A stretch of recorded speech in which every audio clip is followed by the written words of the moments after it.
Well, what a historic victory for England at Rawalpindi Cricket Stadium. They needed 8 wickets today to win, and it was all about Bazball right from the start to that declaration. A lot of conjecture around it. 343 was the target for Pakistan, and jubilation all around. Ben Stokes, his captaincy has been near perfect in this test match. The Barmy Army was there to cheer them on in a full house in Rawalpindi Cricket Stadium.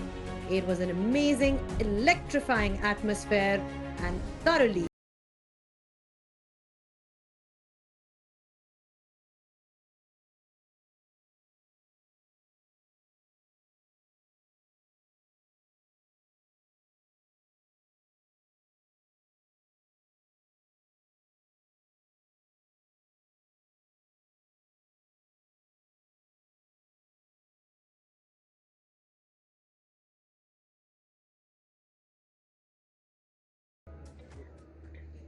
Hello and welcome to the Inverex Solar Energy Pitchside Show. What a historic victory for England. You know, the way they've approached this game throughout from the word go. I've got a very, very special guest here with me to talk us through how he's feeling in this particular moment. Ollie Pope and, of course, our usual David Gower. Ollie, many congratulations. I mean, just right from the word go, the kind of approach that England played with, a lot has been spoken about Bazball. Talk us through what you're feeling and what this victory means for the England side.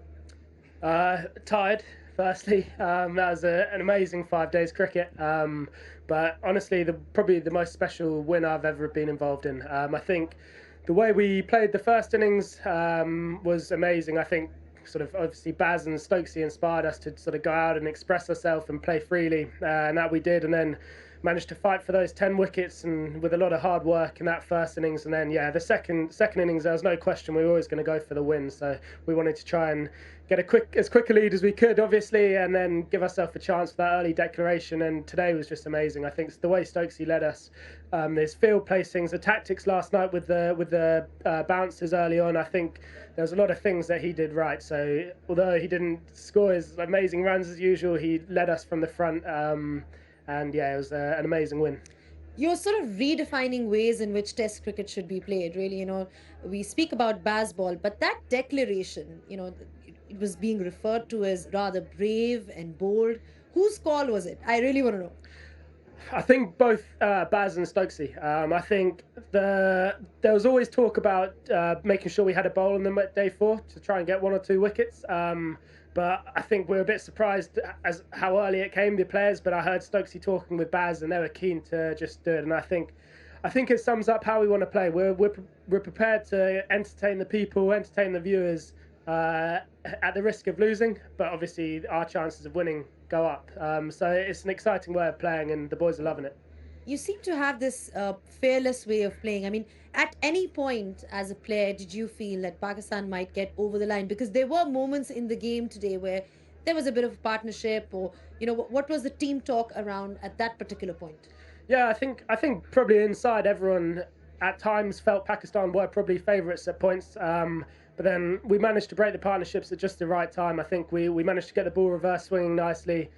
Jimmy Anderson, obviously an amazing bowler, and Ollie Robinson did his bit as well, which he was, with his reverse swing and his control, was just outstanding. And I think that applied the pressure on, and then we felt like we were controlling whether they wanted to go for the win or play for the draw. And I think that puts us in a good place. And we knew they had a few bowlers down the order that we could put the pressure on if we did get those breakthroughs as well. So that was the plan. But the bowlers were amazing. We saw from Ben Stokes right before tea, there was a team huddle, and he was having some kind of a discussion. What was that all about? I think it was just talking about, that DRS decision. I think we didn't want to talk about it. We didn't want to dwell on it. I think we believed it was out. But at the same time, we didn't want to use that as an excuse and go, we should have had this decision, that decision. So I think that was the main thing, was to get into tea, clear our minds, refresh, and then we're going to go hard after tea. So I think, and that was a really good thing to do. David, I mean, a lot has been spoken about that declaration, England's approach. It is rather refreshing to see, because you look at the way Test cricket is played around the world, and then you look at England, they're obviously playing a completely different brand of cricket, but it's working. 100%. I mean, ever since the start of last summer, it's been a completely different look to the England team. You can sort of see a very different look on their faces. the body language is different. And I'd like to talk to Ollie in a moment about all that. I mean, that declaration was extraordinary. My quote yesterday to Zainab, when people were talking about dangling the carrot, was no, he's dangled the entire vegetable garden. Which was just to reflect that there's plenty of time, yes, to bowl people out, that's what you need, but also time enough, if someone had played really well, to maybe cost you guys a loss as well. But in the end, all is brilliant. I mean, that's that culture. And I just want to talk to Ollie because I remember talking to you in the West Indies at the end of that tour a few months ago, and you riddled down, teams riddled down, just lost in Grenada. Can you actually explain the sort of change in the dressing room since? I think Test cricket, obviously there's a lot of numbers, there's a lot of talk about technique, there's a lot of talk about, from a batting point of view, how a player's going to get you out the whole time. And I think Baz has come in, and Stokesy as well actually, and he's realised what a talented group we've got. And I think he's just tried to shift our mindsets a little bit from always worrying about getting out, worried about our technique, worried about what our head position's doing, our hands. And don't get me wrong, if you hit a bad run, that's going to still be talked about. But we started seeing things from a real positive point of view. I think for me, I'd use the example of, I remember getting out at Lords, got 2 low scores, first time batting at 3. And I said, I wasn't sure about cutting the ball because I thought I was going to nick it because it was bouncing a bit more. And he said, mate, if you cut it and you nick it, it's probably going to go over the slips. And I think that perfectly sums up my mindset in that if you do make a mistake, you could get a bit of luck go your way rather than just fear getting out the whole time. It's about seeing the opportunities. But that sort of moment, that sort of management has been key for you because going in at 3, which you hadn't done before, being given the responsibility, a lot of people love it when they get the hang of it. Others find that it just doesn't quite suit. But you've gone from strength to strength.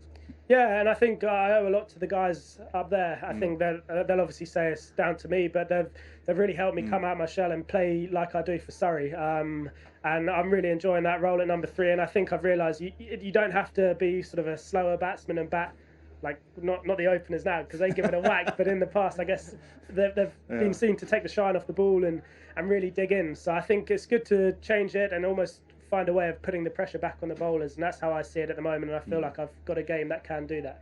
It's going well. We've seen your batting, of course, and you batted really well. But just on keeping, of course, when did you find out that you will be keeping in this Test match? And then, just like, is that something that you particularly enjoy? I do enjoy it. I think batting number 3 and keeping in Pakistan when you're feeling, I don't know how long we fielded for. That's a lot. The body's tired, but I do enjoy keeping. But I play for Surrey with Folkesy, and he's the best keeper in the world in my opinion. So I realised that I have limited opportunities. I found out the day before when I was ill, so I was like, oh, brilliant. So I didn't have a practice session or anything. So I think that was. For me, I probably do it about once a year at the minute, and I genuinely, honestly, I don't get much chance to practice either because I never really think I'm going to be in a position to do it until suddenly something like this happens. So it took a bit of getting used to. I wasn't perfect, but I took some chances, and yeah, obviously a couple slipped, but. Yeah, talking about chances, there's one catch that you took in particular, literally diving to your right. It's never easy taking these ones, isn't it? How do you sort of get into position and judge such catches so well? Yeah, I think the hard thing here was, I think because the nature of the pitch is quite slow, so we're standing so close, and that's what made keeping on this pitch difficult for me with the Knicks, because you're standing probably twice as close as you normally do back in England when there's nice carry or anywhere else in the world. So it's almost reactions, and you just got to be in a position that if you do see the nick, you dive. And obviously one I didn't dive for and went in the gap. So you probably want to talk about that, but you'd probably be relieved that in the end, you had someone to bail you out for that one. Yeah, I think I think Ruti as well. He was pretty relieved because he as a first slip you go for it, but I should have gone for it really. But I think we were both pretty relieved when Leachy found the pad there. Yeah. Okay. Parting thoughts. Can I say it was 250 overs basically in the match. And up and down on they're nice young legs. I mean, they'll be absolutely fine. They won't feel a thing tomorrow. Yeah, the legs feel okay. Yeah, I think it's more of just the mental tax, and I feel physically I feel okay. Yeah, it's just great. Concentrate on every ball. But no, I did enjoy it though.